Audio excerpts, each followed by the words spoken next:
예, 반갑습니다.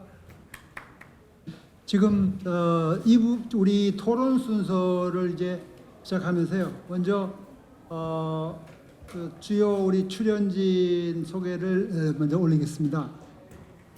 조금 전에 그 발제해 주신 김기영 교수님을 먼저 말씀을 드리면 현재 명지대학의 그 경대 부동산 원장님, 예, 그렇게 이제 맡고 계시고요. 다음 연도 한국회계학회 회장을 맡을 예정이십니다. 그래서 차기 한국회계학 회장이신데 많이 역할 바쁘신 분이고 또 이번 연구에도 굉장히 시간을 내서 해주셨습니다. 들어보셨다시피요. 이제 토론자 소개를 올리겠습니다. 지정 토론자로 첫째 그 안태준 교수님을 먼저 소개해드리겠습니다. 안 교수님은 현재 한양대학의 법학전문대학원 교수로 계시고요. 전에 판사를 하셨고 요즘 판사들 순환의 시대죠. 그런데 또 변호사도 이제 하셨고 그리고 회계법인 쪽에도 법제실장, 법무실장을 하셔가지고 굉장히 현장 감각을 가지고 계신 분입니다. 그래서 학교에 지금 정착해 계신데 모셨습니다. 두 번째 지정 토론자로 홍기홍 교수님을 소개드리겠습니다. 홍 교수님은 인천대 경영학부에 지금 계시고요. 저희들 그 감사인 연합회 우리 주관 단체로서 명예회장님이십니다. 사실은 초대 회장이시고요. 그래서 경영학을 하시면서 회계사도 아니고 세무사도 아니에요. 그러니까 완전히 중립적인 입장에서 이번 사안을 다루어 보신 분이라서 특별히 모셨습니다. 그다음에 세 번째 토론자로 황보연 변호사님입니다. 예. 황보 변호사님 여기 황 씨가 아니고 황보 씨입니다. 그리고 이 황보 변호사님은 현재 아이센스 상근 감사로 계시고요. 그래서 내부 감사인의 그 입장을 경험하고 계신 분이라서 모셨습니다. 그 다음에 지정 토론자 네 번째로 한각수 공인회계사님을 소개해드리겠습니다. 한회계사님은 지금 그 중견회계법인의 그 대성 삼경회계법인이라고 있는데요. 거기 상무이사를 맡고 계십니다. 그래서 여기에 오늘 회계사 쪽은 사실은 황유리 회계사님하고 제일 마지막에 이영석 그 위대회계법인 대표님 뭐 이왕 나온 김에 그럼 인사를 드릴까요? 그래서 위대회계법인 여기는 중소형 회계법인입니다. 위탁 우리 민간 위탁 사업을 많이 업무를 하시고 그래서 좀 감각이 다른 분들보다 더 많으신 그런 경험을 가지고 계시기 때문에 모셨고요. 그리고 그 김세영 우리 저 신문의 제1회 경제신문 매일경제신문의 논설 고모님 소개해드리겠습니다. 김 고모님은 지금 또 계속 활동하시고 논설 쓰시고요. 그리고 이제 전에 주필도 하셨습니다. 그래서 아주 원로 고모님이신데 활동을 계속해서 하시고 페이스북도 열심히 하시고 아주 그 다양한 그런 감각을 가지고 계십니다. 사실은 추가로 저희가 세무사 쪽에도 한번 모시려고 이제 저희가 했습니다. 저희가 이번 직영 문제 그 다툼 문제가 있기 때문에 공평한 입장에서 뭐 저희와 감사인 연합회는 이제 중간 입장이니까 그래서 그쪽에도 나와서 얘기를 좀 하시오 하고 회장한테 직접 통화를 했습니다. 제가. 그런데 본인들은 대표 선수를 안 보내겠대요. 지금 그쪽에서는 서울시 의회를 통해서 좀 반란을 일으키려고 했다가 사실은 그 원위치가 돼버렸잖아요. 아까 우리 김 교수님께서 발제를 해주셨습니다만 그렇게 우여곡절 끝에 원위치가 됐는데 물론 이제 대법원 판례는 지금 최근까지의 것은 살아 있습니다. 그래서 대법원 판례는 본안 판결 거기다 가처분 집행정지 그 결정하고 달리 거기는 또 반대죠. 거기 안 된다. 이건 회계사의 영역이다. 이렇게 금융위원회의 그 유권 해석까지 받아가지고 그렇게 했는데 대부분에서는 뭐 지방자치의 문제다. 뭐 자율적으로 할 수 있는 거 아니냐. 꼭 그 회계사 회계법인만 하라는 법이 아닌 것 같다. 이렇게 해가지고 본안 결정을 내렸죠. 그렇게 되니까 지금 저는 그 합의체 대법원 판결에 의해서 뒤집어지기 전까지는 현재 대부분은 지방자치단체별로 뭐 그걸 회계사도 시킬 수 있고 세무사도 시킬 수 있다 이런 입장을 현재 그 결정을 내려놨습니다. 그런데 이것이 우리 학자들 입장에서 또 뭐 저희는 제가 대학에 35년간을 있고 지금도 이제 명예교수로 있다가 보니까 제2의 세컨 라이프로 제가 그 감사인연합회를 책임지고는 있습니다만 일단은 근본은 학자고 그래서 이거는 조금 이상하다. 원래부터 회계사와 세무사가 각각의 직역에서 의미 있게 과거 그 연역을 가지고 있는 것인데 이걸 이렇게 뭐 다른 영역을 침범하면서 일을 우리도 나눠 할 수 있다 이렇게 할 사안은 좀 아니지 않느냐. 한번 이것은 토론해 볼 만한 가치가 있다 이렇게 생각해가지고 저희가 주제를 삼았고 그래서 그거를 문제가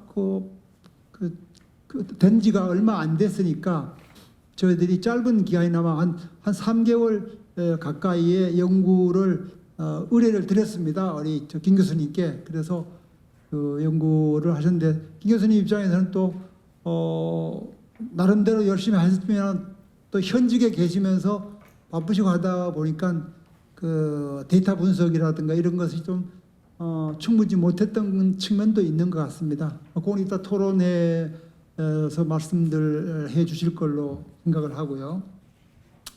그래서 우리 이제 먼저 지정 토론을 오늘 그래서 세무사 대표 쪽은 기회를 줬는데 안 오셔가지고 6분 해서 모두 그 주어진 시간 저희들 오후 5시까지입니다. 그러니까 지금부터 시간 해가지고 하면은 70분 정도 되는 것 셈이죠. 그래서 일단은 50분 지금 하니까 딱 70분인데 모두 10분씩을 쓰시면 6분이 10분씩을 쓰시고 그리고 뭐 그 전에 끝나도 좋고요. 그리고 현장 토론 여기에 오신 분들 중에서 현장에서 한 또 10분 정도 시간을 가지시고 그리고 마지막으로 총괄 질의응답을 하는 그런 순서를 진행을 하겠습니다. 먼저 첫 번째로 안태준 우리 법전원의 전문 법학 교수님 입장에서의 그 토론을 듣도록 하겠습니다. 예, 소개받은 안태준 교수입니다. 예, 뭐 아까 이제 발제자 분께서 아주 그 상세하게 설명을 해주셨는데 사실 이 사안은 뭐 한 개 사안이지만 크게 두 개의 관점으로 볼 수 있을 것 같습니다. 하나는 이제 주로 이제 발제자 분께서는 이제 좀 그 공공 부문의 이제 말 그대로 회계 투명성 제고 방안, 말 그대로 어떤 그 민간 위탁 사업 어떤 사업의 결산의 어떤 투명성이라든가 어떤 그런 이제 공공성 제고 방안 뭐 이런 차원에서 많이 다루어 주신 것 같은데 저는 약간 이제 우리 회장님께서 말씀해 주신 주로 이런 그 회계사와 세무사 간의 어떤 직역 간 어떤 구분 내지는 이제 그 직역 뭐 일종의 갈등 차원에서 한번 사안을 보려고 하는데 이거는 사실 익숙한 게 변호사 같은 경우에도 저도 뭐 변호사긴 하지만 변호사 자격이 있긴 하지만은 변호사들도 사실 끊임없이 이제 이런 거에 항상 이런 논란에 이제 노출이 되죠. 잘 아시다시피 이제 법무사도 변호사 일부 영역을 하고 있고 그다음에 이제 뭐 세무사 그다음에 이제 변리사 뭐 이런 직역들이 다 이제 일종의 이제 변호사 일부 영역을 이제 하고 있는 부분이 있는데 끊임없이 이제 다른 이제 직역의 어떤 그 직역 확대 그다음에 이제 그것과 이제 변호사 업무 간의 충돌 이런 문제들이 계속 발생을 하고 있습니다. 이게 이제 잘 아시다시피 이제 뭐 우리 그 회계사와 세무사 이런 것처럼 우리나라가 과거에 이제 변호사하고 뭐 회계사 숫자가 별로 많지 않았을 때 이제 이런 다양한 이제 전문 직역들이 이제 생겨났고 이런 것들이 어떤 직역 간의 관계 이런 것들이 아직 이제 시대가 많이 바뀌었음에도 불구하고 이제 잘 정리가 안 된 그런 차원의 문제일 수도 있는데 일단은 이제 이게 사실은 원래는 이제 회계감사였고 그 외부 감사인 또는 이제 회계법인 또는 이제 회계사들이 이제 감사의 업무로서 이제 했던 건데 그걸 이제 지방 의회에서 일종의 비용 절감 내지는 이제 수탁기관의 편의 뭐 이런 명목으로 이제 그 명칭을 바꾼 거죠. 명칭을 이제 바꿔가지고 그 할 수 있는 주체를 이제 확대를 한 건데 우리가 이제 항상 이제 법을 하다 보면 이제 형식과 실질의 문제에 부닥치게 되는데 이 과연 이렇게 그 업무의 어떤 명칭을 이렇게 바꿨다고 해가지고 이게 소위 말하는 그 업무의 본질, 실질이 달라지느냐? 그건 사실 우리가 면밀히 봐야 되는 부분인데 사실 대법원이 그런 부분들을 면밀하게 사실 검토를 했는지가 사실 의문입니다. 이게 판결문 자체는 사실은 우리 발제자분께서 분석해 주신 것처럼 사실 뭐 지방자치법이라든지 여러 가지 그런 행정법규 차원에서 뭐 이런 거를 조례로 할 수 있느냐 없느냐 뭐 이런 차원에서 했는데 사실 이게 이제 말 그대로 세무사하고 회계사 간의 어떤 직역 구분 이게 이제 문제되는 차원에서는 사실 세무사법하고 회계사법의 어떤 고유 직무 거기에 규정된 고유 직무를 우리가 면밀하게 사실 봐야 된다라는 거죠. 잘 아시다시피 이제 세무사는 뭐 여러 이제 세무사법의 2조에 여러 업무들이 나열돼 있지만 그건 공통적으로 다 그냥 조세와 세무 특히 이제 세무 대리에 관한 부분입니다. 그에 비해서 이제 회계사 같은 경우에는 이제 그 직무 범위에 세무 대리는 물론 이제 회계에 관한 다양한 업무들이 사실 나열돼 있죠. 거기 보시면 이제 회계에 관한 증명, 계산, 정리, 입안 뭐 이렇게 나와 있지만 사실 뭐 우리 회계사분들도 사실 회계 업무, 감사 업무 하시면서 이게 과연 증명, 계산, 정리, 입안이 어떻게 구분되는지 잘 정확하게 숙지하고 계시는 분 잘 없을 것 같은데 이건 사실 취지가 회계에 관한 사실 모든 전문적인 업무를 다 이제 회계사한테 부여를 하는 거죠. 하는 건데 과연 그러면 이 사업비 결산서 검사 업무가 뭐 명칭이 바뀌었지만은 이 과연 실질이 뭔가라는 걸 보면 이건 사실 당연히 이거는 세무사의 직무 범위에는 포함이 안 되는 거죠. 이거는 세무에 관한 세무 대리 또는 뭐 조세에 관한 뭐 이런 업무가 아니기 때문에 누가 보더라도 이거는 사실 세무사의 직무는 아닌 겁니다. 이거는 과거에 이제 해왔던 업무라든지 이런 걸 봤을 때는 오히려 회계에 관한 증명, 계산, 정리 입안에 속한다고 보는 게 사실 타당하겠죠.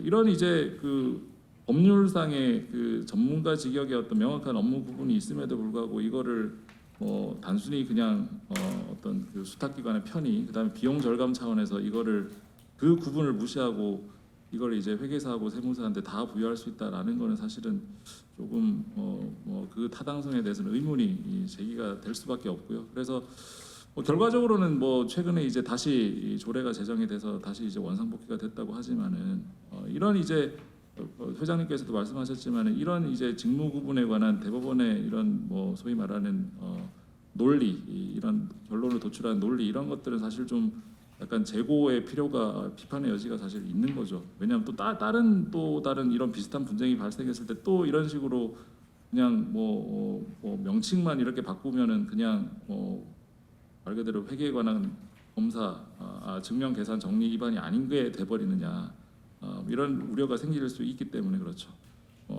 그래서 사실은 이거는 이제 그 세무사법 그다음에 이제 공인회계사법상의 그 배타적 직무 범위에 관한 어떤 그런 것들을 감안해서 분석을 해야 되는 사안이라는 생각이 들고 다만 이제 이 뭐 발제 내용에도 일부 나와 있지만은 모든 그러면은 이 민간 위탁 사무에 관한 사업비 결산서 검사든 아니면 회계 감사가 됐든 모든 이런 검증 업무를 다 외부 감사인들이 해야 되느냐 그거는 이제 약간 또 재고의 여지가 있는 거죠. 사실 우리 변호사법상으로도 그 뭐 민사소송법 변호사법상으로도 우리가 소송 대리를 원칙적으로 다 변호사만이 할 수 있지만은 1억 원 이하의 사건에 대해서는 소송 대리를 아무나 할 수 있거든요. 변호사 아닌 사람도 사실 할 수가 있거든요. 그런 것처럼 뭔가 그 투명성의 확보 필요성이 어느 정도 있는지 그 다음에 이제 우리가 외부 감사에 필요한 여러 가지 자원들이 한정돼 있으니까 그것들을 효율적으로 활용할 수 있는 그런 일정 규모 이상의 부분에서 이제 의무화를 하는 게 저는 양쪽의 균형을 맞추는 게 아닐까 생각이 들어서 그 향후에 뭐 이런 이제 여러 가지 입법 관련 부분에서 이런 그 공공 부분의 이런 그 뭐 사업비 결산서 검사라든지 이런 것들은 규모 그다음에 금액 기준으로 일정 금액 이상에 대해서만 이제 소위 말하는 외부 감사인들이 하는 감사의 영역으로 하고 나머지 부분에서는 좀 더 이제 좀 자유롭게 하는 그런 게 좀 절충안이 되지 않을까 생각이 듭니다. 그래서 저는 뭐 이런 결과적으로는 이제 뭐 조례가 바뀌어서 다시 원상해 보게 됐지만은 좀 대법원의 이 판결 논리는 좀 비판이 필요하지 않을까 생각이 듭니다. 저는 마치도록 하겠습니다.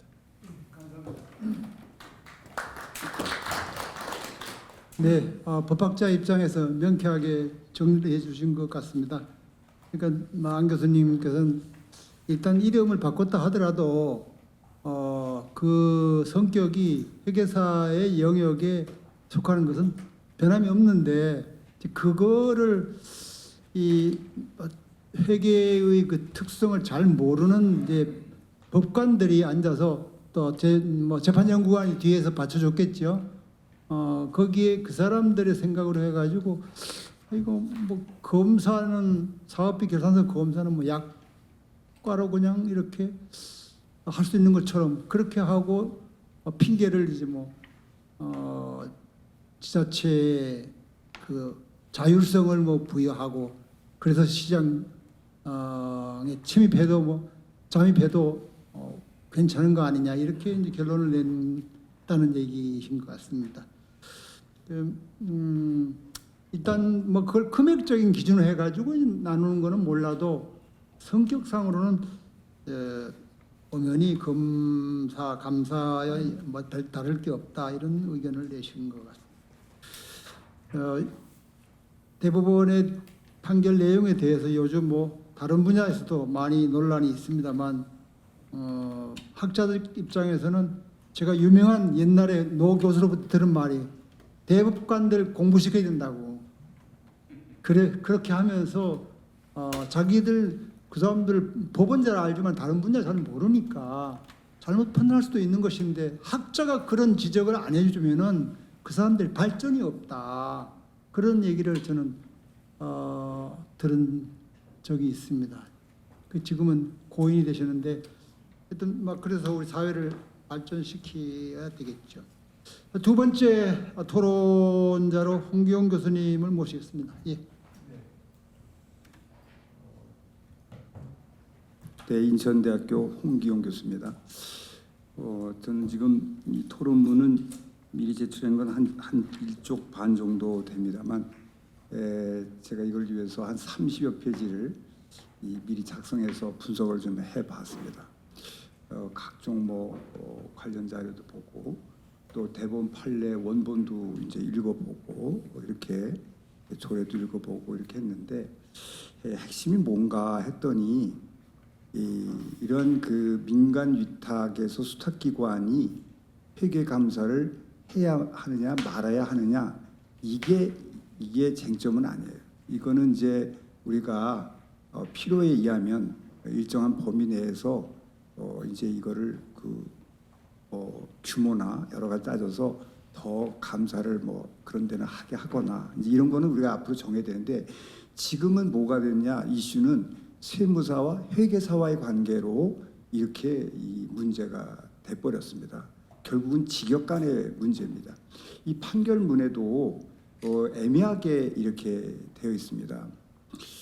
판결문의 핵심은 이 지금 회계감사 종전이 사업비 결산서 검사를 바꿨는데 이게 의도가 여기는 의도라는 말을 많이 썼어요. 판결 의도가 회계감사를 목적으로 한 걸 아니지 않았겠느냐. 그러므로 이거는 다른 사람도 할 수 있다고 봐서 공인회계사법에 보면은 다른 데서 법률로 정하지 않으면 공인회계사법 2조에 의한 그 업무를 누구도 할 수 없게 돼 있거든요. 그런데 공인회계감사가 아니니까 다른 사람도 할 수 있다. 이렇게 한 게 이 요점입니다. 그러니까 회계감사는요. 현재 이 전문 자격사는 국가가 면허증 준 거 아닙니까? 그거 가지고 밥 벌어 먹을 수도 있고 이렇게 할 수 있게 한 거는 공인 목적에 의해서 회계사 제도와 세무사 제도 등 각종 변호사도 둔 겁니다. 그것이 각 직역이 너는 이런 업무가 전문이니 이 업무만 하라고 한 건데 여기 지금 판결에서 제가 제일 의아하는 부분이 뭐냐면 그게 회계감사가 목적이 아니었다고 하는 것은 뭐 판사가 그렇게 생각을 했는지는 모르나 어찌됐든 간에 이 인용한 근거를 제시를 했는데 여기 봐라 여기도 세무사가 하니 이거 사업비 결산서 검사도 세무사가 할 수 있는 거 아니냐고 한 예를 든 게 제가 이해할 수 없는 게 뭐냐면 지방자치법 150조에 관련해 가지고 여기 7줄이나 3페이지뿐이 안 되는데 7줄이나 써가지고 여기를 얘기를 한 거예요. 근데 150조가 뭐냐 지방자치법은 지방자치를 하는 데 있어서 자기들이 그 결산서 지방자치 결산서에 있을 때 결산서 재무제표는 지금도 법에 의해서 공인회계사의 검토 의견을 첨부하도록 되어 있습니다. 그 재무제표를. 그런데 이런 것들을 재무제표를 하는데 이거를 의회에다가 지방자치니까 의회에다가 이제 그걸 갖다 제출하기 전에 한 번 더 시장이 가기 전에 검토를 하는 과정이 있습니다. 그게 뭐냐면은 거기가 이제 검사위원들에게 맡기는 위원회를 구성합니다. 위원회. 그 위원회를 구성하는데 거기에 어떤 사람이 와 있느냐? 지방의 의원도 와 있고요. 공인회계사도 있고 지금 세무사도 있고 심지어 재무관리 전문가, 교수 등 이런 분들의 거기에 세무사라는 단어가 있어요. 이분들의 거기 보면 몇 명이 돼 있냐면 지금 그 3 내지 7명 또 규모에 따른 제가 몇 명이냐면 7명 내지 20명 이렇게 길게 그런 그 많은 사람들이 참여하는 위원 중에 세무사가 참여하니 세무사도 사업비 결산서 검사를 할 수 있는 거 아니냐라고 인용을 근거를 그걸 다룬 거예요. 아니 거기는 임시적으로 위원회에 가가지고 언론인도 오고 누구도 오는데 그런 의견을 검토를 하는 것은 누구나 할 수 있는 건 맞아요. 근데 지금 이거에 대한 사업비 결산서는 뭐냐면 독립적인 위치에서 영리적인 목적으로 자기 직무를 가서 의견이나 검토 의견을 내는 거예요.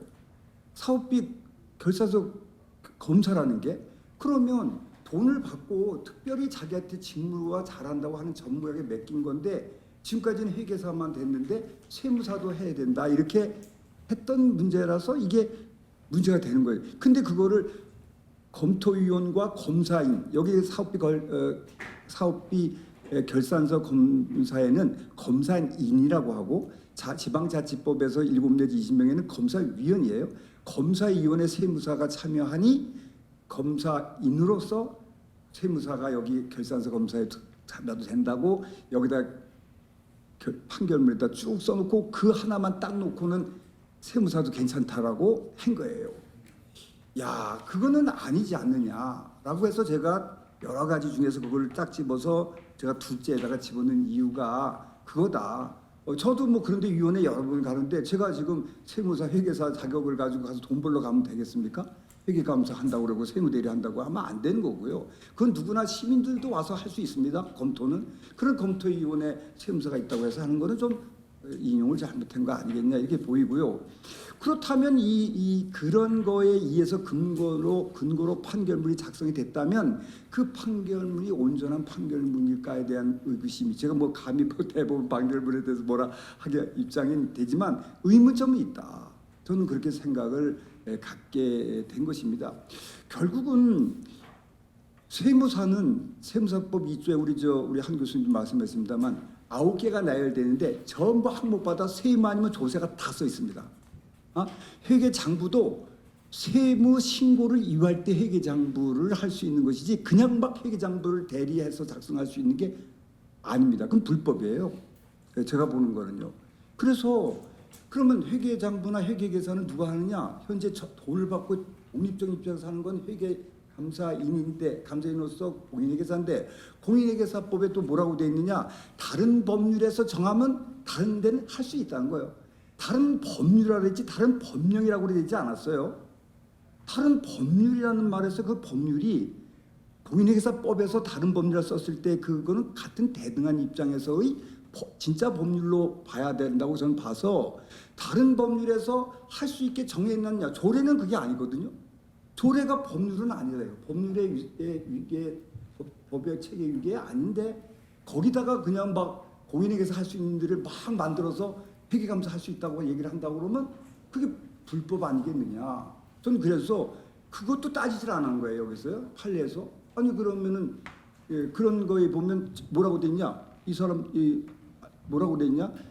판례에는 이래해서 이 감사인 결산서 검사가 공인회계사법 2조법에 해당하지 않음으로써 공인회계사법 50조를 위반하지 않았다. 50조라는 게 다른 법률에서 규정한 걸 얘기하는데 이건 조례거든요. 이 대응대도 따지지 않았다는 겁니다. 이제 이렇게 봤을 때 결국 우리나라가 왜 이렇게 이런 거 갖고 이렇게 사회적인 됐냐 하면은 결국은 공인회계사 제도와 세무사 제도를 볼 수밖에 없는 거고, 세무사 제도는 잘 아시겠습니다만 독일, 일본 등 일부 국가만 있는 것이고 미국도 우리나라 같은 세무사가 아니고 또 다른 나라에 있더라도 모두 국세청 등 세무와 관련된 일만 합니다.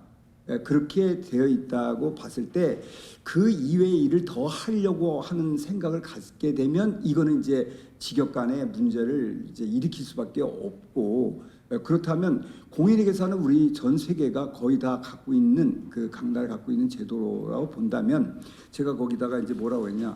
야, 세무사 모든 분들의 세무사를 일시적으로 공인회계사로 전환하고 그 다음에 그 공인회계 전환한 후에는 일반 세무대리는 다 할 수 있겠죠. 그 상태는. 다만 회계감사는 시험을 세무사 시험에 회계감사 시험은 없거든요.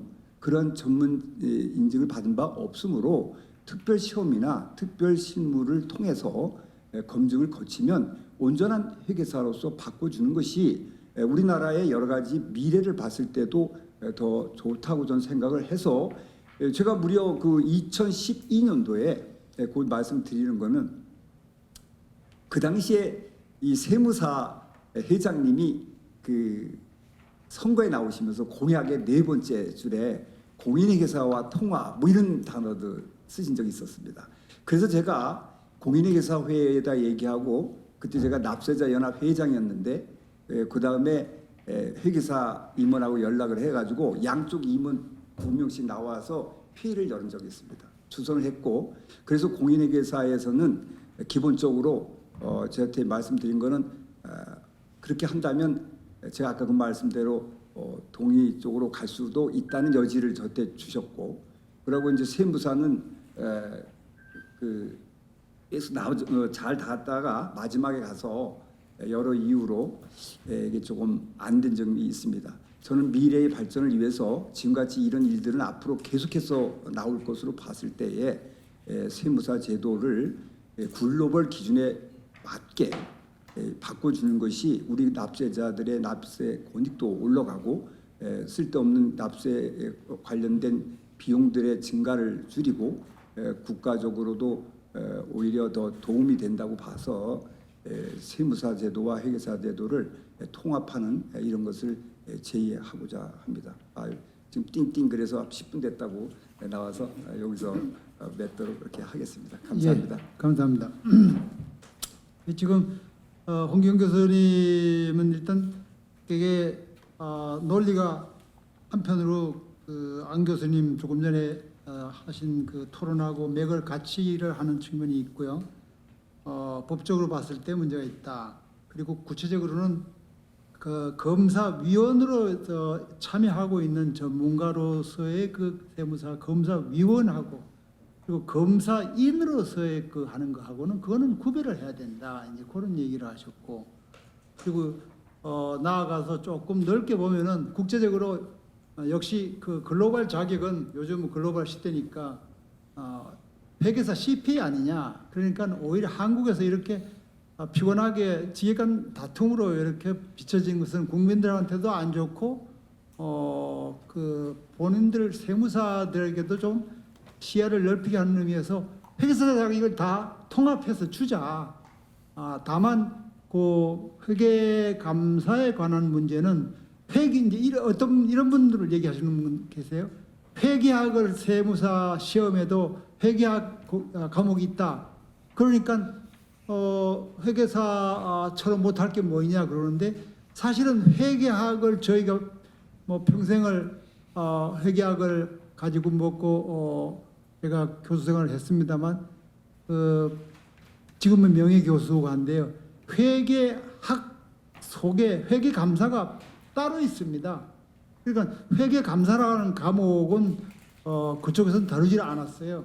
뭐 회계학의 그 일부를 이제 다루고 있는 것은 사실이지만 그렇다고 해서 회계감사 영역을 세무사가 하는 것은 그거는 사실은 좀 차원이 다른 문제다.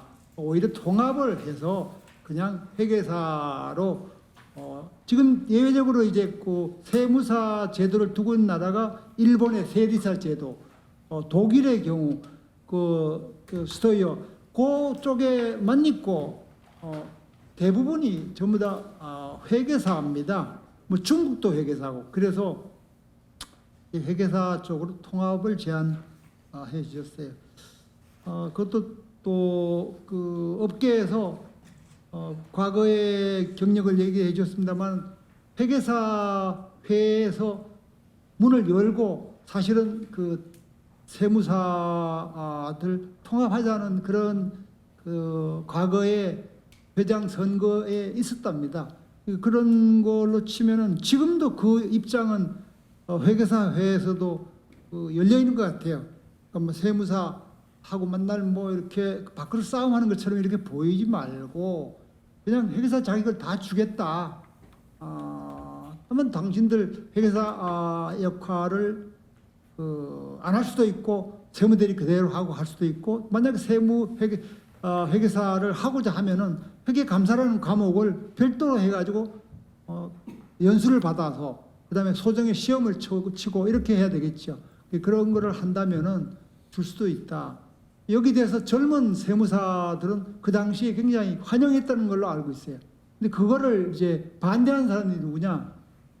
세무 쪽에 그 공무원들 고위 공무원들 해서 내려온 사람들이 그 반대를 해서 결국은 성사가 안 됐다는 그 얘기도 저도 들은 바가 있습니다. 공무원도 다 준다. 이 기득권자에게는 저기 그 공무원으로 퇴직하면 공인회사 다 똑같이. 아니 물론 저희 연세가 되신 분들이 이제 와서 내가 뭐 회계감사한다고 이 회계가 있냐, 이 회계가 있냐, 뭐 이런 식의 어떤 그 가만히 있으면 되는데 괜히 세무사도 좋은 자격이다, 뭐 이런 어떤 그쪽에서 있었는데 그쪽에서 더 있었어요. 공무원이 반대한 건 아니에요. 아니 그 공무원 출신 세무사들이 그렇게 한 것이지. 그런. 그럼 그렇게 정리가 되신 것 같고요. 세 번째 지정 토론자로 황보 변호사님을 초청하겠습니다. 네, 안녕하세요. 저는 네, 코스닥 상장법인인 아이센스라는 회사의 상금 감사를 맡고 있는 황보현 변호사입니다. 앞서 여기 많은 토론하시는 분들이나 아니면 발제하시는 분들도 회계학 그리고 회계와 관련된 업무를 하시거나 세무 관련된 업무를 하다 보니까 오늘 주제의 내용들이 대법원 판례에 대한 내용이 그 사업비 결산 검사라는 게 어느 직역의 공인회계사나 세무사나 관련된 영역에 대한 보통 다툼으로 이제 해석될 부분이 있었는데요. 이 부분을 좀 검토하다가 아마 여기 계신 뭐 회계사님이나 변호사님, 교수님 같은 경우는 이쪽 판례에 대해 부분에 대해서 잘 설명해 줄 거라고 생각이 들었고, 저는 개인적으로는 이제 상장 회사의 상금 감사로서 내부 통제 관점에서 한번 접근해 봤었습니다. 그래서 그 내용은 제가 쓴 내용을 중심으로 한번 설명을 드리도록 하겠습니다. 오늘 김기영 교수님께서 이제 서울시 의회 조례 제정과 관련한 대법원 판례를 비판적으로 고찰하시고 향후 공공부문 회계의 투명성과 책임성을 제고하기 위한 실효성 있는 방안을 제안해 주셨는데요. 발표 내용의 전반에 대해서 회계제도의 법적 근거와 현실적 문제의식을 균형 있게 다루신 것으로 깊이 공감을 합니다. 2019년 서울시 의회는 민간 위탁사무의 수탁기관이 제출한 사업비 결산서를 점검하기 위해서 사업비 결산서 검사 제도를 조례로 도입했고, 이에 회계법인뿐만 아니라 세무법인도 검사를 수행할 수 있도록 하였는데, 이에 대해서 서울시의 제의 요구와 대법원 제소에 대하여 대법원은 자치사무와 입법재량의 범위라는 그 틀 안에서 조례의 정당성을 인정하였고, 수탁기관에 대한 검사는 공인회계사의 회계감사에 한정하지 않으며 조례상 검사 수행 주체 역시 지자체의 판단과 재량에 따라 유연하게 구성될 수 있다고 보았습니다. 이러한 대법원 판결은 여러 가지 비판도 가능할 수 있겠지만, 일단 조례 그 자치사무라는 측면, 그리고 조례의 조례 제정이라고 하는 입법 기관의 자율성, 그리고 여러 가지 행정의 탄력성에 근거해서 외부 감사에 한정하지 않고 그 범위를 결산서 검사를 통해서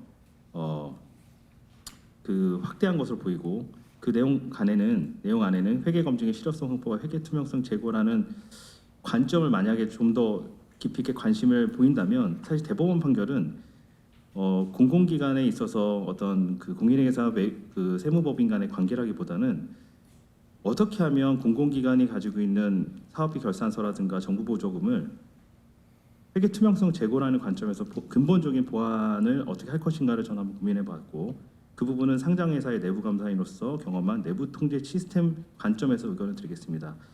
첫 번째는 공공부문 회계 투명성 확보는 단순히 외부 전문가의 회계 검증에만 의존할 것이 아니라 사실상 조직 내부의 통제 기능을 어떻게 설계하고 운영하고 있냐에 따라서 확보될 수 있다고 생각합니다.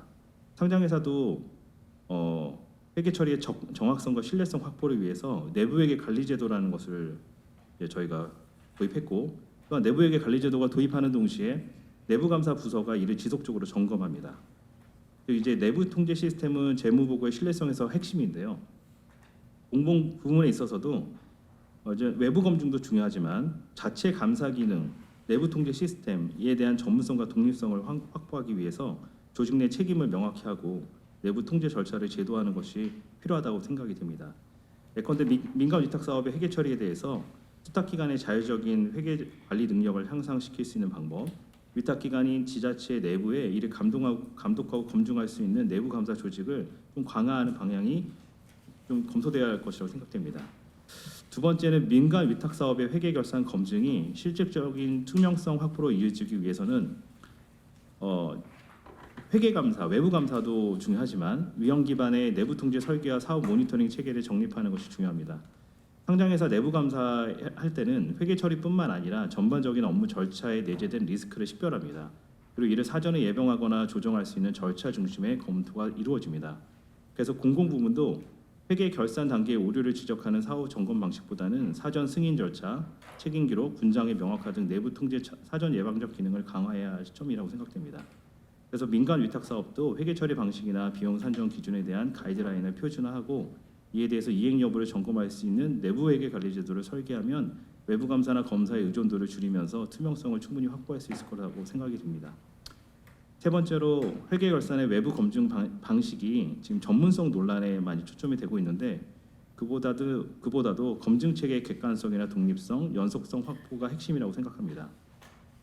내부 감사의 관점에서 본다면 그리고 외부 감사의 관점이라면 회계사나 세무사도 중요하겠지만 내부 감사의 관점에 둔다면 공공부문의 회계 투명성은 해당 감사인의 조직의 독립성과 보고책의 결과에 대한 피드백 구조라고 생각됩니다. 예컨대 외부 전문가에 대한 회계 결산 검증을 허용하되 결과 보고가 해당 지방의회나 감사기구에 직접 제출이 되고 이를 바탕으로 후속 조치가 이루어지는 방식이라고 한다면 제도적 완결성이 더욱 높아질 것입니다. 또한 일정 규모 이상의 위탁 사업에 대해서는 공공 내부 감사 부서와 외부 검증인이 공동으로 점검하는 방식을 도입하는 것도 하나의 방식이 될 수 있습니다.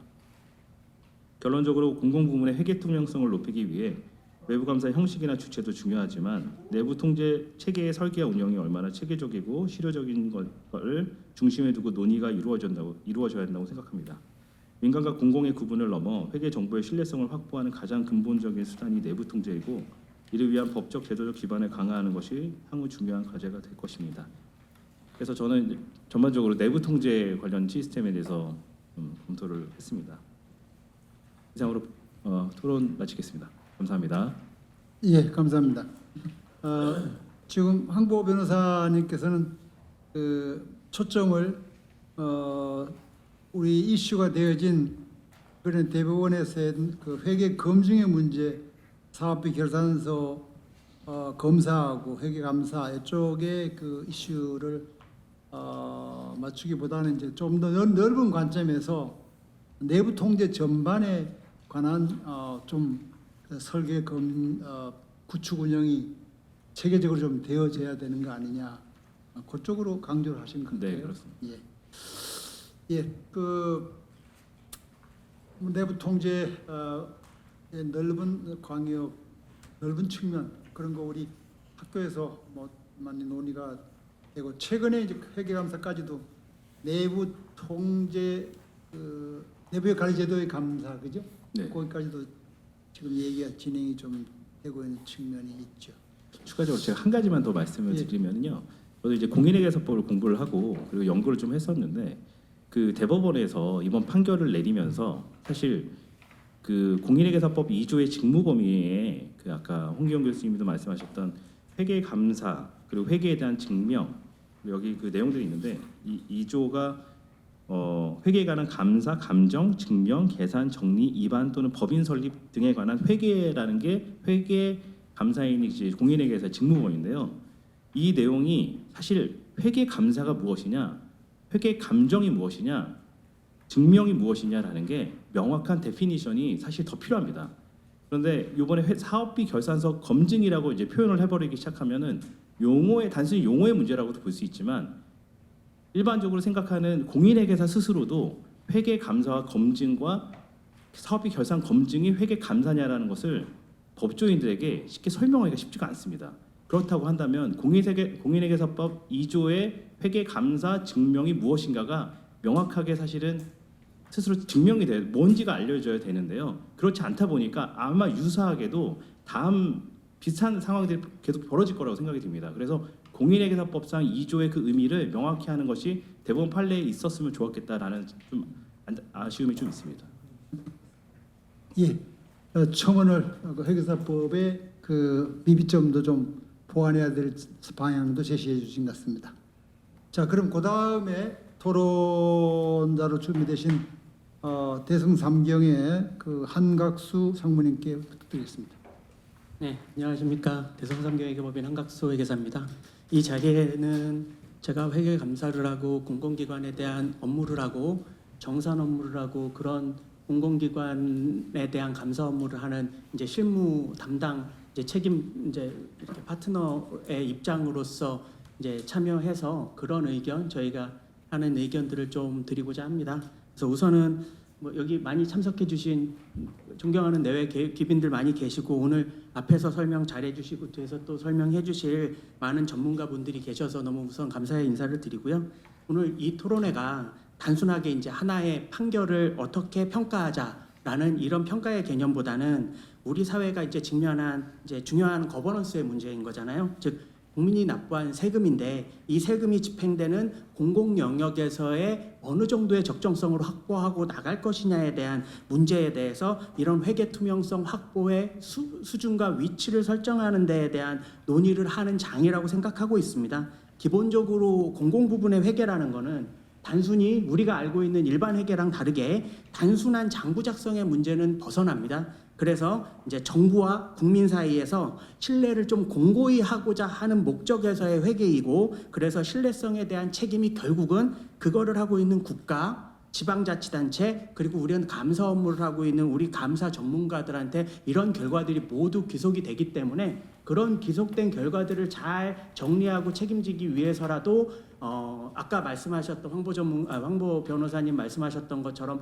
그런 조금 그 사회적으로 미비한 데피니션 같은 것들을 좀 채워 나가는 역할들을 해가면서 사회의 공공 안정성과 투명성을 확보해 나가는 최종의 목적을 어떻게 이뤄나갈 것이냐에 대해서 좀 얘기했으면 좋겠습니다. 그리고 이제 아까 말씀 많이 하셨던 것처럼 대법원 판결이 민간위탁 사무를 관리 감독하는 것이 자치 사무에 해당한다. 분명히 해당하긴 하지만 그래도 그런 절차가 아닌 감사 절차가 필요한 건지에 대한 얘기가 좀 더 진행이 돼야 될 것 같고요. 이제 그런 법적인 차원에서의 의미를 얘기한 것 같고, 그런 거에서는 우리 안태준 그 교수님이 얘기하셨던 것처럼 이제 법리 해석의 오류로 저희가 생각하기에도 그렇게 보이는 면들에 이제 있기 때문에 그런 것들 좀 보완해서 결국은 회계에서 아까 이제 말씀하셨던 데피니션이 일반적인 데피니션이 이해하기 어려운 측면이 있어 조금 더 명확하게 할 필요가 있다라고 얘기하는 그 부분에 대해서도 좀 명확하게 판단을 하고, 공공 부분에 대해서 그런 회계 투명성과 신뢰성을 어느 정도로 가져갈 것이냐. 그래서 이런 것들을 어느 정도까지 이제 이렇게 만들어 줘야지 사회가 이걸 믿고 하는 일들에 대해서 합리적으로 의심하지 않고 받아들여 줄 것이냐에 대해서 좀 고민하고, 추가적으로 이제 서울시 이외에도 많은 조례들이 있어서 이제 아까 직역 다툼이나 이런 걸로 보이긴 하지만 결국은 그런 이제 이렇게 혼란스러운 이제 그 시기를 좀 지나서 안정적으로 투명한 이제 공공 세금이 이제 사용되는 공공적인 부분에서의 이제 국민적인 입장에서, 시민적인 입장에서의 안정성을 좀 확보해 나갈 수 있으면 좋을 것이라고 생각합니다. 우선은 회계감사는 단순하게 지출 증빙만이 이제 타당하냐 이렇게 보는 회계 증빙은 아닙니다. 아시겠지만 이제 예산 집행이 적정하냐, 내부 통제가 잘 되어 있느냐, 재무제표에 대한 합리적인 확신, 그러니까 전반적으로 이건 문제가 없는 거야라는 내용을 사업비 검증 절차에서도 그 얘기를 하고 있고요. 회계감사에서는 당연히 그 얘기가 기본입니다. 그래서 이런 것들이 이제 결국은 고도의 전문성과 독립성이 요구되는 절차이기 때문에 그런 고도의 전문성과 독립성을 가진 사람들이 이제 민간위탁 사업에서 그 이제 특성을 잘 확인해서 처리 기준이 좀 그 특성이 처리 기준이 상당히 좀 복잡하기도 하고 단순하게 회계 처리의 문제가 아니거든요. 그러니까 그 뒤에 설명은 하겠지만 이게 많은 이해관계자들이 존재하고 이해관계자들의 이해관계 자체가 다 서로 다르기 때문에 좀 더 투명한 이제 정보의 제공이 중요한 것이라고 보여집니다.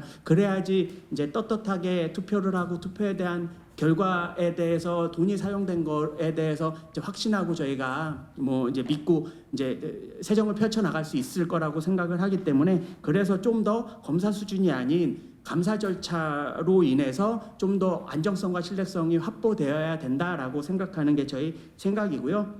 근데 제가 이제 그쪽 분야에서의 실무 전문가로서 참고로 보면 이제 사업비들이 이제 대외적으로 발표되는 것들은 사실은 회계사들이 수많은 시간을 들여서 모니터링하고 감사하고 해서 잘못된 거 빼고 뭐 빼고 해서 나온 결과들이 지금 대중한테 보여지는 것들이기 때문에 그런 것들에 나와서 문제가 없었으니까 이런 것들은 처음부터 문제가 없어 라는 건 아니고요. 그런 역할을 회계사들이 이렇게 컨트롤링 차원에서 중간에서 이제 통제 위험을 컨트롤했기 때문에 그렇고, 그런 업무에 있어서 모든 사람들이 인간적으로 가질 수밖에 없는 본능적인 이기심이나 이런 것들에 대해서는 근본적으로 노출되어 있는 상황이기 때문에 결국은 이제 그런 결과만을 보고 판단하기는 조금 너무 성급한 그러니까 결론을 낼 수 있다라고 생각을 합니다. 그래서 결국은 이제 적정성에 대해서 신뢰성 확보를 위해서 이제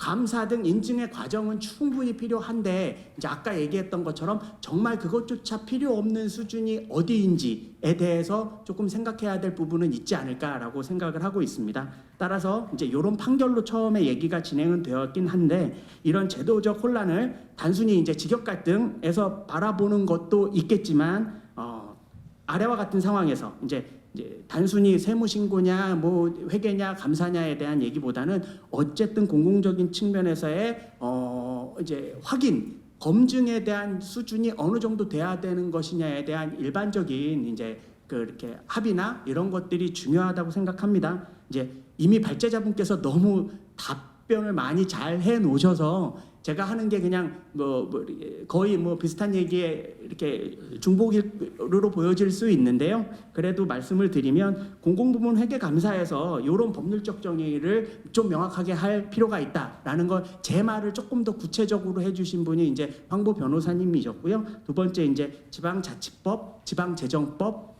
지방회계법상의 회계감사의 범위하고 자격을 어떤 방식으로 좀 구체화하는지 이런 것들에 대해서는 아까 발제자 김기영 교수님께서 잘 설명을 해주셨는데 그런 부분에 있어서 좀 추가적인 얘기나 뭐 실무상에서의 이제 이슈나 이런 것들에 대해서는 조금 더 저도 회계 전문가로서 감사 전문가로서의 노력을 충분히 다해서 이 제도가 효율적으로 안착되고 그래서 사회적인 투명성 확보를 위해서 우리 사회의 거버넌스가 잘 확보될 수 있는 단계로 나아갈 수 있도록 노력하도록 하겠습니다. 이상입니다.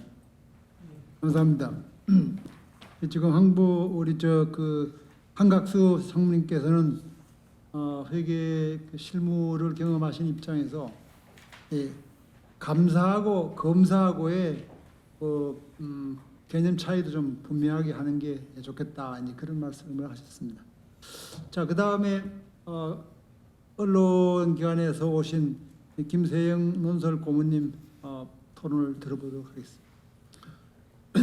안녕하십니까. 저 매일경제 논설 고문이고 김세영입니다. 저는 제 평생 이런 회계나 세무 이런 일은 이제 안 해봤고요. 그래서 지금 회계하고 법률 관계 그리고 평소에 이런 사안이 제가 보기에는 한 번도 보도가 안 됐던 좀 독특한 그런 분야고 이제 우리 김광윤 교수님을 제가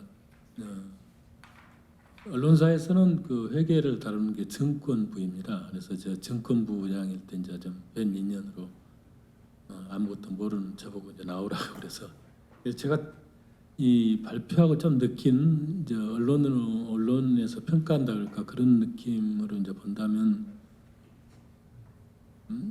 이제 이제 지자체나 이런 쪽의 중앙 정부에서 이제 지자체가 위탁 사업을 이제 민간에 위탁을 하는 이런 분야에서 이제 이걸 지금 직역상으로 이제 회계사가 해야 되느냐, 그 검사를 하는데 그 이제 세무사도 가능하느냐 하는 문제를 가지고 쭉 나오면서 총 위탁 사업이 한 13조 정도 되고 또 그 중에서 40곳은 이제 외부에다 주고 나머지는 자체적으로 한다 이런 것들이 제가 보기에는 굉장히 좀 원칙이 없고 좀 어수선하고 이런 것 같습니다. 그래서 국가적으로 저는 이런 주제를 논하려면은 사실은 뭐 행안부나 지자체 사람들도 와서 이걸 어떻게 하면 앞으로 좋은 건지 하는 원칙을 좀 세워놔야 되는 거 아닌가 저는 그런 생각도 가져봤고 그리고 이제 지금 현재로서는 직영 문제에 대한 대법원 판례가 좀 컸기 때문에 이제 우리 회계학회에서 김기영 교수님 발표를 이제 하신 것 같은데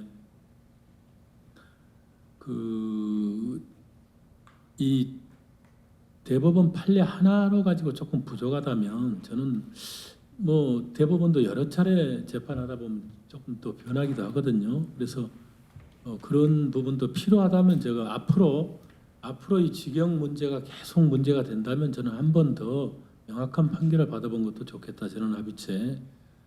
그리고 이제 사회적인 지지를 저는 얻는 게 중요하다고 봅니다. 그런데 이런 지지를 얻기 위해서는 이게 어떤 사업을 지금 어떻게 평가를 해놨다 하는 게 지금 민간 위탁 사업, 민간 위탁금이라는 표현만 나오고 건수만 나오고 금액만 나오지 구체 내용이 하나도 없어서 일반 국민들이 보기에는 도대체 뭘 가지고 다투는 거야 이런 생각이 들어요. 그래서 조금 더 오늘은 이제 이런 세미나를 하시지만 앞으로 또 더 하실 때는 좀 구체적으로 이제 사례를 우리나라에서 가장 제일 큰 위탁 사업이 뭐였다.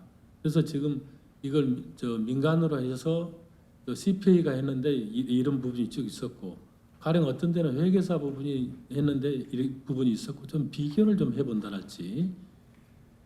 그리고 이제 금액별로 과연 큰 게 어느 정도가 의미가 있는 굉장히 커서 이건 내부적으로 하면 문제가 있겠다랄지. 그래서 아까 이제 투명성 확보를 위해서는 보조금도 그렇습니다만 1억이 좋냐 3억이 좋냐 하는 그 기준 이런 것도 이 뭐랄까 이제 연간 얼마 정도를 위탁을 하고 어찌 보면 큰 금액이 얼마 정도고 나머지는 어떻게 되는가 하는 그런 전체적인 그림도 국민들한테 보여주고 이건 이렇게 하는 게 좋겠습니다라고 할 때 좀 지지를 얻지 않겠는가.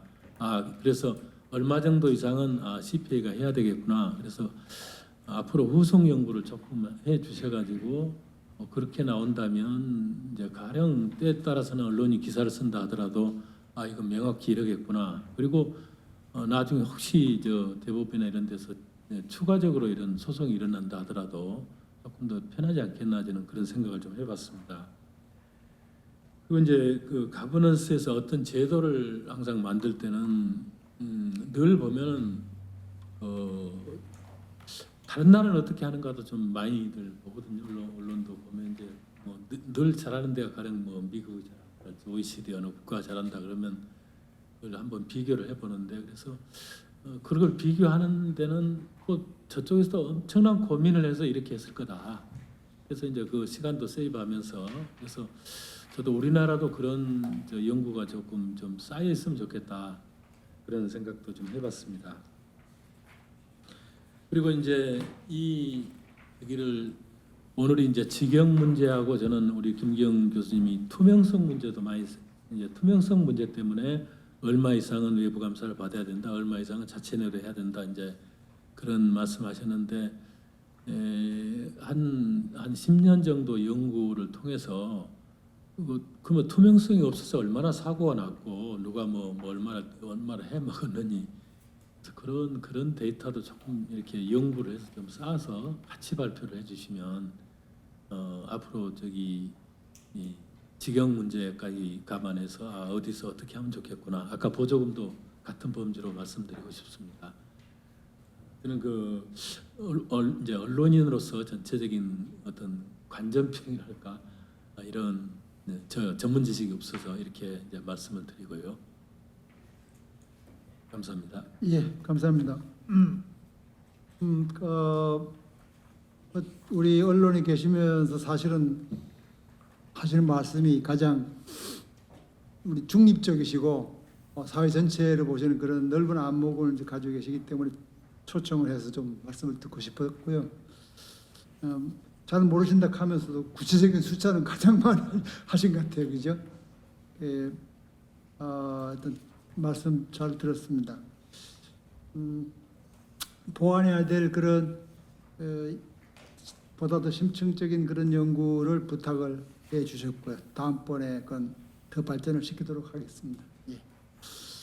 그렇게 하고 그 다음에 마지막 우리 지정 토론자로 위대기 법인의 이 대표님 부탁드릴까요? 예, 반갑습니다. 저 위드웨게 법인의 이영석 대표입니다. 제가 4시 40분이니까요. 50분까지 딱 하도록 하겠습니다. 여러 토론을 들어보고 우리 발제하신 걸 많이 들어봤는데 많은 오해가 있으신 것 같아서 실무를 하는 사람 입장에서 저는 이 민간 위탁 사업의 회계감사 판례가 맞냐 틀리냐 이것도 중요하지만 더 중요한 것은 지방자치단체 전체 결산 검사 과정에서 회계사의 역할이 무엇인지에 대해서 좀 정리를 해봤습니다. 그래서 그 43페이지에 지자체 결산 검사의 실무 기준이 뭔지 설명을 드리고요.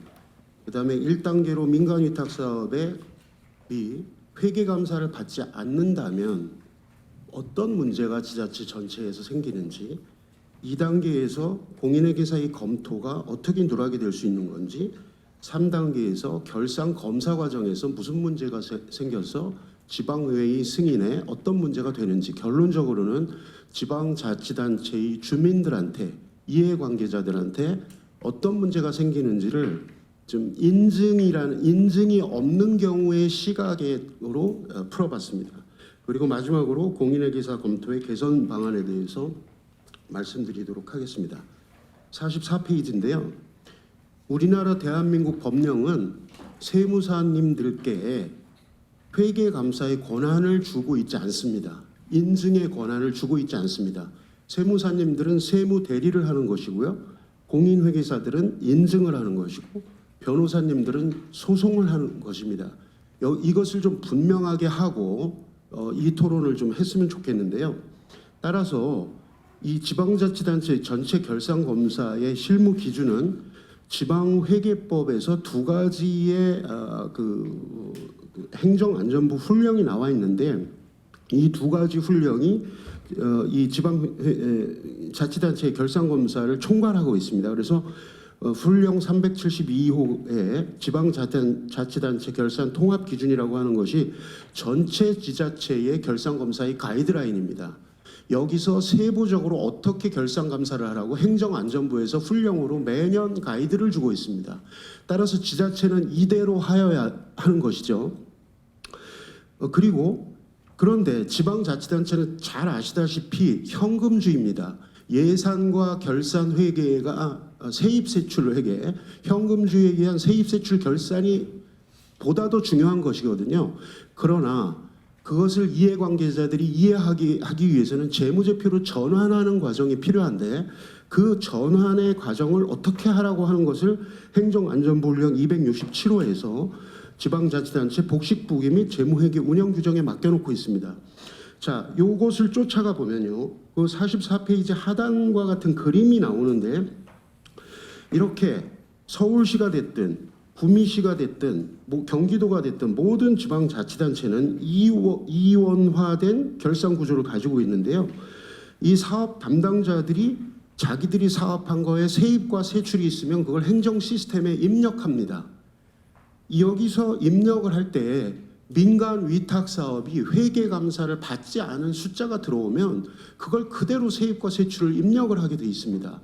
일단 여기서부터 1단계에서 이 예산회계 결산 과정에서 예산 편성에 세출의 누수가 있는지 없는지가 확인이 되지 않은 오염된 숫자가 들어오는 것이거든요. 그러면 이 부분에 대해서 어떻게 되느냐? 예산회계 결산을 다 하고, 서울시 같은 경우는 이제 재무국 재무부서에서 이거 이제 결산 물품 부서라는 곳에서 통합을 해서 이 부분을 재무회계 결산으로 가져갑니다. 그럼 이 재무회계 결산 과정을 거기 이제 그림에 보시면 두 번째로 공인회계사가 검토를 하고요. 이 공인회계사가 검토한 것은 여기 보시면 알겠지만 굉장히 보조적인 것입니다. 그래서 이 검토 의견을 가지고 결산검사, 그 세무사, 회계사, 그 교수님들 이런 분들이 결산검사하는 것이 최종 하이라이트가 되는 것인데, 이렇게 구조화가 된 이유는 이것이 지방자치단체라서 그렇습니다. 지방자치단체는 지방자치가 스스로 하는 것이거든요. 따라서 여기서 이제 어떤 문제가 생길 수 있느냐면, 만일 민간 위탁 사업이 회계감사를 받지 않게 된다면, 즉 세무사님들과 같은 실질적으로 인증 기능이 없는 분들이 가치 확인 절차를 수행한다면, 이거는 그냥 회계감사를 받지 않은 숫자가, 오염된 숫자가 들어오는 것입니다. 서울시는 정확하게 6,800억 원이었습니다. 약 1조 가까이 되는 금액이 들어가 있습니다. 그러니까 그 홈페이지 들어가면요, 민간 위탁 금액을 찾을 수가 있습니다. 검색하면 민간 위탁 금액 찾을 수 있는데 6,800억 그러고 딱 들어가 있어요. 그래서 어떤 금액은 회계감사를 일부 받고요, 어떤 금액은 회계감사를 받지 않는 금액이 들어와가지고 혼합된 상태로 예산회계 결산으로 들어가 버리는 겁니다. 그러면 이것을 공인회계사들이 과연 이것을 이제 여기서 공인회계사는 분명히 감사가 아니고 검토입니다. 이 검토라고 하는 것은 소극적인 전문적인 용어를 써서 죄송하지만 다 여기 회계 전문가들이시니까 말씀드리면 소극적인 확신인데요. 이 훈령에서 어떻게 얘기하고 있냐면 재무제표의 검토라고 하는 것은 재무제표가 지방회계 기준 및 재무회계 운영 규정에 중요하게 위배되어 표시된 점이 발견되었는지 여부를 보고하는 것이거든요. 그러면 민간 위탁 사업이 6,800억 원이라는 되는 금액이 감사를 받지 않았는데 사업비 담당자가 그냥 단순하게 입력된 숫자가 그냥 올라왔으면 일반 영리법인 같은 경우는 연결회계 같은 관점에서 이것이 문제가 있으므로 범위를 제한하든지 이런 기능이 있어야 하지만 다시 한번 말씀드리지만 이거는 영리법인이 아니고 지방자치단체의 업무이다 보니까 지금의 공인회계사의 검토는 재무회계로 전환하는 현금주의를 발생주의를 전환하는 부분에 대해서만 그 책임을 가지고 일을 하고 있는 것입니다. 따라서 정확히 말하면 이 검토 의견의 변형이 이루어져야 되는데 예를 들어서 의견 표명이 거절되거나 아니면 부적정한 것으로 거절이 돼야 되는데 그 훈령에는 그 사례가 나와 있어요. 그러나 실질적으로 실무상으로는 그렇게 하지 못하고 있는 실정입니다. 자, 그런데 그러면 두 번째 검토 단계에서도 이것이 숫자가 검증이 안 된 상태에서 3단계로 가면 어떻게 되냐 하면요. 이 결산검사위원분들이 한 10일 아마 지금 거의 막바지에 와 있을 텐데 4월 말일부터 5월 중순 정도까지 해가지고 약 한 15명이 되는 분들이 서로 이렇게 어사인을 해가지고 검토를 하시는데요. 여기 보시면 제가 정리해놨습니다만은 재무제표에 대한 결산검사를 받을 때 공인회계사의 검토를 받은 재무제표를 그 대상으로 합니다. 공인회계사의 검토를 활용합니다. 자, 그래서 밑에 보시면 검토 보고서에 포함된 검토 업무 범위가 적정한지 확인하고요. 검토인인 회계사에게 확인서를 받고요. 그리고 검토 기준에 요구하는 검토 절차가 제대로 수행되는지 확인서를 받습니다. 그러니까 무슨 얘기냐면 재무회계 결산에 관해서는 결산검사위원들께서 공인회계사의 검토 의견을 믿고 간다는 얘기죠. 실무상으로는. 그래서 민간 위탁 사업이 최초에 검증되지 않은 숫자가 이렇게 흘러 들어갔을 때는 결과적으로 중간 단계에서 이렇게 걸을 수 있는 단계가 없다는 말씀을 좀 드리고 싶고요. 그래서 이제 그 다음 페이지에 그러면 두 가지 방법밖에 없습니다. 두 가지 방법인데 하나는 민간 위탁 사업에서 일정 규모 이상의 회계 감사를 반드시 받도록 하는 방법이 하나의 가장 좋은 안전 장치고요. 아까 우리 홍기용 그 교수님께서 말씀하신 민간 위탁금 우리 그 발제자께서 말씀하신 민간 위탁금에 대한 공시 체계 같은 것을 만드는 것이 아주 좋은 방안이라고 생각이 들고요. 그리고 나서 두 번째 방안은 공인회계사의 검토 수준을 감사 수준으로 끌고 오는 것입니다. 그런데 이거는 굉장히 실무 단계에서는 난색을 표명하는 이유가 일단 비용 문제가 있습니다. 비용이 아주 거대한 비용이 발생하게 되고요. 실질적으로 그 지방자치의 곳곳을 제3의 외부 감사인이 곳곳을 뒤져야 되는 좀 약간 뭐라 그럴까요? 결이 좀 안 맞는다고 할까요? 영리법인 감사하듯이 그렇게 할 수 없는 부분이 분명히 존재하는 것입니다. 따라서 제가 이거를 이제 공부를 하면서 실무를 많이 하는 회계사님들하고도 디스커션을 많이 해보고 이 자료를 준비를 했는데 조금 전에 구미시에서도 결산 조례를 어제 발의를 했다는 얘기를 공인회계사 회로부터 들었는데요. 이 지방자치단체의 의원님들이 이거 지금 너무 가볍게 생각하시는 것 같아요. 이거는 무슨 얘기냐면 우리가 이 판례를 제가 분석할 때는 이런 겁니다. 아이가 배가 아파요. 그래가지고 그 아빠하고 엄마가 동네 어르신한테 이거 병원을 가야 되나 약국을 가야 되냐 물어보니까 동네 어르신이 이렇게 얘기한 거죠. 야, 병원을 가든 약국을 가든 그건 너희가 알아서 해야 돼. 그러면 엄마와 아빠는 배가 아픈 아이를 데리고 예를 들어서 병원에 가서 MRI를 촬영을 해야 되는데 약국에서는 야, 너희가 알아서 하라고 그랬으니 우리가 병원처럼 MRI 촬영을 우리도 검사를 할게라고 지금 주장을 하고 있는 것과 똑같은 셈이 되는 겁니다. 쉽게 말씀을 드리면 지금 공공기관의 회계 투명성인데요. 오늘 재고 방안이 완전히 지금 지방자치단체는 반대로 가고 계시는 겁니다. 이거를 공인회계사와 세무사의 직역 다툼으로 해석하시면 절대로 안 됩니다. 이거는 직역 다툼의 문제가 아닙니다.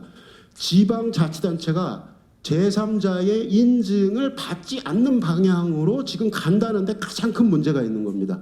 저는 판례가 문제가 있다고 전혀 생각하지 않습니다. 알아서 해라라고 판례가 나온 거거든요. 그럼 알아서 하면 되는데 지금 지방자치단체의 이 흐름을 제가 지금 설명을 드렸지만은 이런 예결성과 재무회계에서 민간위탁사업에 1조 정도 되는 그 금액이 검증을 받을 방법이 어디 있겠습니까? 내부적인 감사로 절대로 검증할 수 없습니다. 공인회계사 검토로도 검증할 수 없고 결산검사에서도 검증이 되지 않습니다. 그래서 마지막으로 딱 하나만 말씀드리고 끝낼게요. 그 47페이지에 제가 최근에 보조금에 대해서 일을 하신 회계사님의 이메일을 제가 받았는데요.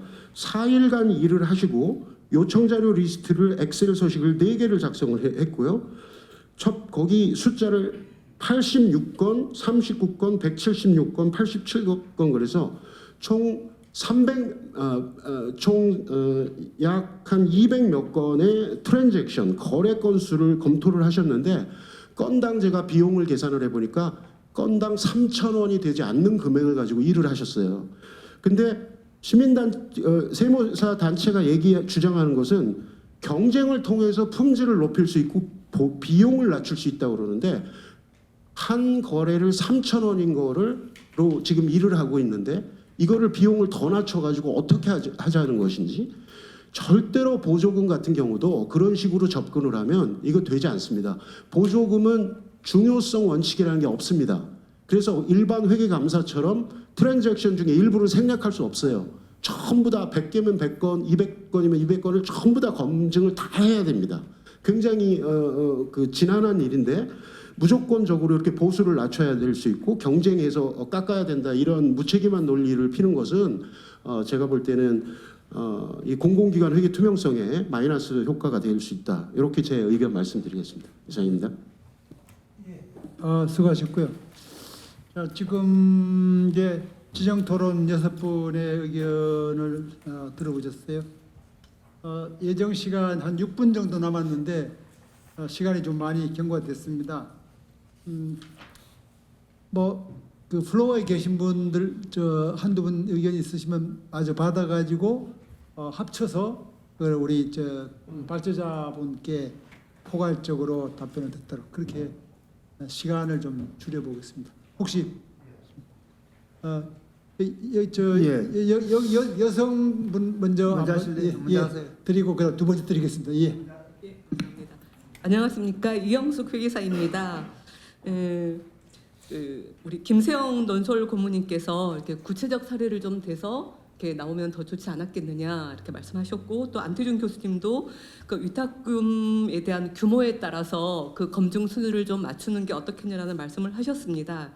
제가 이번 시즌에 이미 이 실무를 떠난 그 연차임에도 불구하고 그 민간위탁 사업비 감사를 한번 몇 개 해봤습니다. 작은 규모에서 10억까지 감사를 해봤고, 또 보조금에 대한 검증도 한번 이 나라 시스템에 들어가서 검증 작업도 한번 해봤습니다. 그리고 또 결산검사위원, 지자체 결산검사위원은 과거에 2년, 3년 전에 한 번씩 그 결산검사위원도 한 경험이 있고요. 그다음 이런 민간위탁 사업체에 대한 지도 점검도 제가 계속적으로 몇 년간 실시하고 있습니다. 그래서 이 모든 것들을 다 이렇게 통합해서 봤을 때 제가 느꼈던 거는 그 위탁금 규모가 큰 단체들은 그 자체로 회계 결산서를 작성할 수 있는 능력이 어느 정도 있기 때문에 이거는 우리가 회계 감사를 당연히 실시해서 회계 감사에 대한 의견을 내고 검증하는 절차가 이루어지는 건 어렵지 않습니다. 근데 이번에 문제가 되는 것들은 이제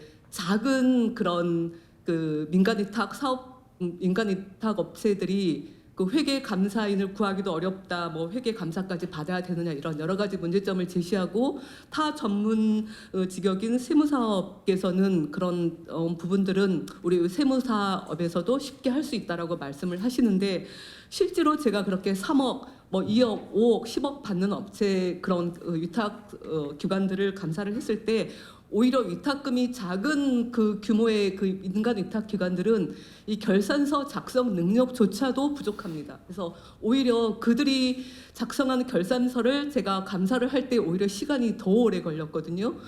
규모 10억 이상 된 그 기관들은 결산서 감사하는데 그렇게 어렵지 않았는데 오히려 막 2억, 3억 또 이렇게 받은 기관들은 더 오히려 이게 회계 감사가 아니라 결산서를 작성해 줘야 되는 상황까지 되더라고요. 근데 우리는 그 비용 수익 비용 시간이 다 비례해서 가는 건데 이렇게 작은 능력 안 되는 그런 민간 위탁 사업에 또 오히려 더 많은 시간을 더 해서 이렇게 투자를 하고 검증 감사를 하다 보니 이거 결산서 작성 업무를 해주고 있는 상황이 되더라고요. 그러면 이 민간 위탁 사업비에 대해서 회계 감사가 아니라 결산서 검사로 내려간다고 하면 그게 제대로 결산 민간 위탁 사업비에 대한 검증이 이루어질 수 있는지에 대한 의문이 생겼고요. 그리고 이 민간 위탁금에 대해서는 지자체가 이제 지자체의 권한과 책임으로 관리 감독을 한다고 했는데 지자체에서는 우리 그 이영석 대표님께서 말씀하셨듯이 그냥 검증 자체 수준을 낮추겠다, 낮은 수준에서 우리는 받는 것으로 받아들이겠다라고 한다면은 그렇게 가는 게 맞지만은 이 세금이 투입되는 세금으로 결국은 우리가 민간 위탁금, 보조금 다 집행이 되는데 그런 부분들의 투명성 확보가 되지 않는 거고 투명성 확보가 되지 않으면 결론적으로 세금이 누수가 되는 거고 그 피해는 우리 국민들한테 오는 결과가 되는 거거든요. 그래서 이거를 직역 문제도 아니고 이 민간 규모도 작은 규모를 세무사에게 떼어주자 이것도 더 웃긴 상황인 거예요. 정말 실제로 작은 규모의 민간 위탁금을 감사를 해봤더니 오히려 거기가 더 엉망인 겁니다. 차라리 지자체에서는 뭐 1억 미만, 2억 미만의 민간 위탁금은 검증하지 않겠다라고 하면은 세무사 타 자격증도 검사 결산서 검사로 수준을 낮춰서 할 수 있는 거지만은. 그것도 1억, 2억 업체가 많아지면 그것도 큰 규모의 우리 세금이 들어가는 건데 그런 부분들을 제대로 된 검증 없이 민간 위탁금에 대한 제대로 검증 없이 지방자치단체가 사용할 수 있는 권한이 있는지 이거에 대한 의문을 저는 가졌습니다. 이상입니다. 예, 감사합니다. 지금 말씀하신 우리 여성 회계사님은 사실 여성 회계사 회장을 맡고 계시는 그 분인데요. 실제 경험을 이제 해보셨습니다. 그 말씀을 해주셨습니다. 자, 그다음 마지막에 네, 저는 노순규 국가기업 포럼의 그 대표로 했습니다. 학회했다가 오니까 상당히 좀 신선한 느낌을 받습니다. 몇 가지 좀 질문드리겠습니다. 뭐냐면요, 이 회계사로서 감사로서 기업을 감사할 때 그 기업의 감사 요구하고 또 국세청의 어떤 그 법규하고 이게 상당히 맞춰야 될 때 어떻게 하는지 꼭 한번 좀 여쭙고 싶고요. 왜냐하면 제대로 하지 않으면은 나중에 그 감사를 요청하지 않는데 기업에서 하는 그런 거 하고 두 번째는 지금 이제 국세청 얘기했어요? 예, 국세청. 두 번째는 이제 제가 아파트 입주자 대표인데 거기 감사가 있더라고요. 그러니까 회계사인데 보니까 1년에 한 받는 게 150만 원 받아요. 이거 받아가 되겠나 생각이 들더라고요. 아파트가 전국에 뭐 수천 개인데 그거 하고 두 번째는 이제 지금 정부 공기업 그 지방 정부의 감사가 또 따로 있단 말인데 그럴 때 과연 그 감사가 필요한지 아니면 하게 될 때 어떻게 어느 정도 감사를 하는 건지. 왜냐면 그 정부에서의 감사가 있고 그다음에 또 국무총리 감사실이 있고 이렇게 있다 보면은 회계사 필요 없지 않느냐 생각이 들기 때문에 말씀드린 거고요. 마지막으로 이제 대형 회계법인의 고문이라는 사람이 있어요. 정치인하고 변호사인데 이 사람들 고액연봉 받아요. 보니까 이 사람 하는 일이 뭐면서 과연 그것이 합리적인지 좀 묻고 싶습니다. 이상입니다. 예, 세 가지 질문해 주셨는데요. 시간이 좀 없고 하니까 포괄적으로 우리 질의 발제하신 김 교수님께 답변 기회를 드리겠습니다. 예, 일단 토론해 주신 6분께 감사하다는 말씀을 드리고요. 아마 제가 이렇게 주어진 시간 안에 동안에 봤던 부분 외에 제가 미처 보지 못했던 부분들에 대해서 이렇게 지적해 주신 부분들 굉장히 큰 도움이 됐던 것 같고요. 그래서 이제 법적인 관점에서의 뭔가 좀 풀어야 될 부분이 좀 있다라고 하는 부분 충분히 공감하고 그런 부분도 조금 더 저희가 살펴봐야 되겠다는 생각을 했고요.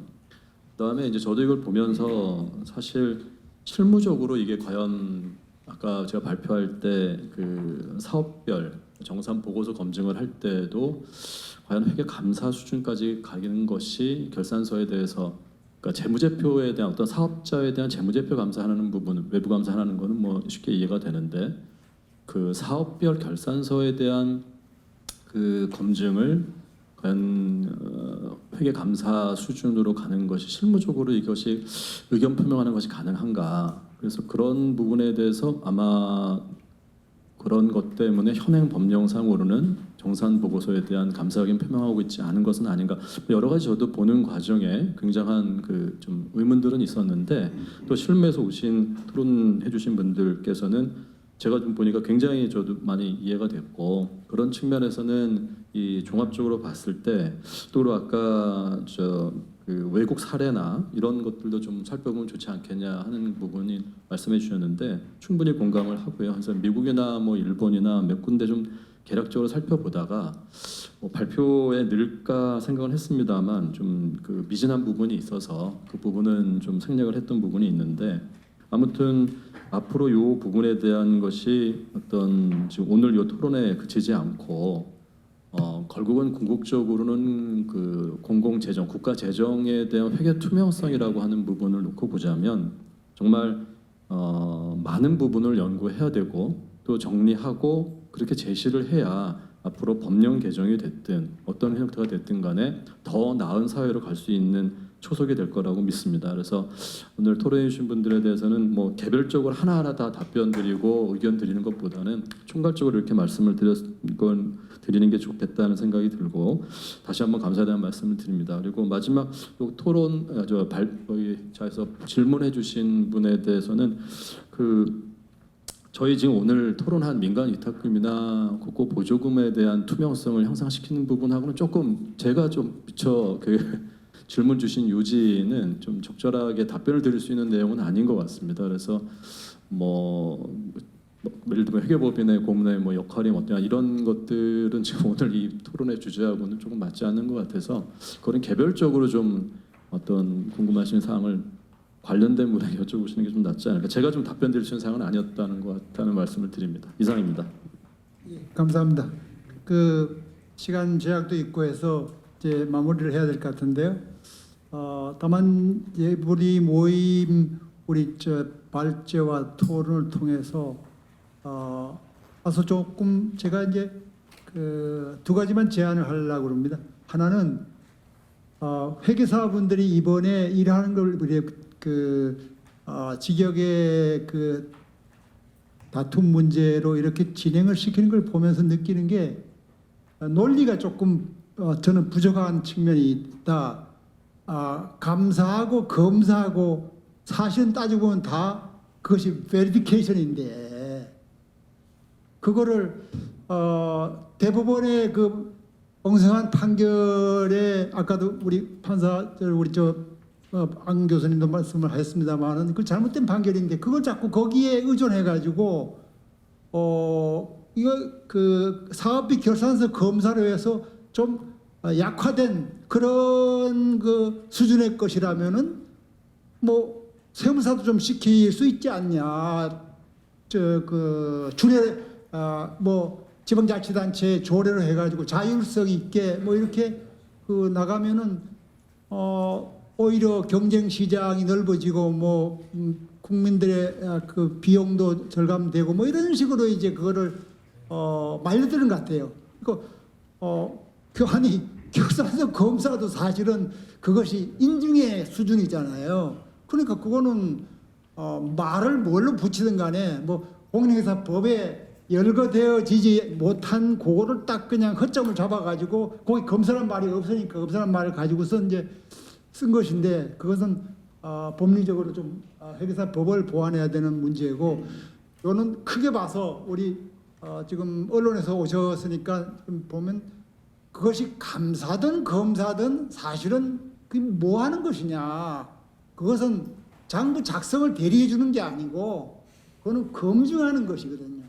그러면 그거는 어차피 사실은 회계사의 영역이지 그거는 세무사 영역이 아니다. 그게 이제 명쾌하게 돼야 되는데 자꾸 회계사분들이 거기에 말려 들어가는 것 같은 것이고, 두 번째는 저쪽에 질문 마지막에 질문 성의 있게 질문을 해 주셨는데 그 포괄적으로 제가 이제 말씀을 드린다면은 지금 그 아파트 감사 사실은 감사가 그 작은 보수 비용 받으면서 경쟁적으로 하다가 보니까 며칠 나오지도 않고 뭐 이렇게 엉터리 감사돼 가지고 그 뭐 150만 원 받고서 무슨 제대로 감사가 되겠습니까? 보고서 쓰느라고 정신없죠. 그래서 저도 아파트에 살고 있는 사람으로서 굉장히 그 안타까움을 느끼는데 제대로 된 검증이 되지 않고 있고요. 그리고 세무사분들이 하는 그 성실신고 확인이라는 거 우리 그 고모님 전에 말씀을 하셨는데 사실 성실신고 확인이라는 게요. 말은 거창하게 이거 성실하게 신고했는지 확인을 하니까 거기서 뭔가 검증이 되는 것처럼 보이지만은 사실은 검증이 되지 않습니다. 자기가 한 거를 자기가 이제 그 같은 세무사가 확인을 하고 있는 것이 현실입니다. 그러면 이게 독립성이 없으니까 제대로 된 확인이 아닌 것이죠. 그게 법제화 될 때에 논란이 많았던 걸 저는 기억을 다 하고 있습니다. 그래서 그 일거리 조금 더 늘리고 오히려 납세자들한테 비용만 더 부담을 시키는 그런 이제 결과가 되어버리고 말았는데, 이 확인이라는 기능이 그 독립성, 윤리적인 그 측면까지를 고려해서 그야말로 우리 제목 전체로 그 회계 투명성을 제고한다는 이런 관점에서 본다면은 그거는 인증 기능이고 검증 기능이죠. 그러니까 분명하게 구별을 해서 직역의 그 존재 가치가 역사적으로 그래서 따로 있었구나 하는 것을 한번 생각하는 좋은 계기로 삼았으면 좋겠고요. 앞으로 더욱더 발전해야 될 여지가 많은 것 같습니다. 오늘 추가 발언 또 있어요? 1분만 하세요. 1분. 지금 시간이 없어요. 아니 지금 제가 그 알고 있는 지식에서 말씀드리고 있는데 이게 지금 그 용어를 그 법에다가 넣어줬으면 좋겠다는 의견들이 있는 것 같아요. 각각 보면 공인회계사회에서도 공식 자료에 보면 그런 내용이 있는데 일본 회계사법에도 그런 게 없고 독일에도 없고 용어가 뭐 검사가 예를 들면 검사와 감사를 구별을 해서 넣어라. 근데 여기에 없는 용어 중에 지금 이미 현재 있는 용어에는 뭐 감정, 감사, 증명, 계산, 정리, 입안 이게 있는데 그 이외에 확인, 검증, 검토, 검사, 상담 아니 용어가 말을 만들면 끝도 없는 용어를 미리 갖다 여기다가 다 넣는다는 거는 빠질 얘기가 많아요. 있을 수가 없습니다. 그래서 용어를 가지고 싸울 일이 전혀 아니다는 걸 제가 말씀을 드리고 일본에 지금 제가 다시 일본법을 지금 그동안에 봤어요. 어디에도 공인회계사법에 용어 정의는 없어요. 그래서 그런 거에 매몰돼서는 이게 문제 해결될 게 아니다라는 것을 좀 말씀을 드리고요.